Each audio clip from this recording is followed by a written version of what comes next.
Alright, I think for people who throw trash or cigarette after smoke on the street publicly, I think it's really unnecessary. Sebab macam I think you should know that it's really a simple thing lah. It's really not that hard for people, for rakyat lah, to just throw any like kind of sampah ke, cigarettes ke. Even kerajaan pun ada standbykan dekat mana-mana public punya tong sampah, ada standbykan tempat nak letak cigarette apa semua. So gunakan sebaiknya punya kerajaan dah standbykan untuk rakyat-rakyat macam kita, so that kita dapat bekerjasama dengan kerajaan.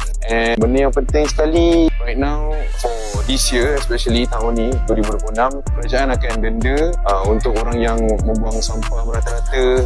Alright, so untuk orang yang macam buang sampah merata-rata ke, hisap rokok lepas tu buang merata-rata, tak kisahlah while driving ke atau di mana-mana sahaja, just try to cari tempat untuk buang sampah. Jangan malas apa semua. Sebab here in JB kita nak cuba untuk kekalkan kebersihan. You guys should take this more seriously lah on buang sampah ke, and buang cigarette ke apa, or anything, any sampah, just buang dekat tempat mana yang kerajaan dah sediakan, tong sampah apa semua. And yeah, make sure korang ikut apa yang peraturan yang kerajaan dah tetapkan, especially for tahun ni. And it will be more peraturan baru in the future for this year especially.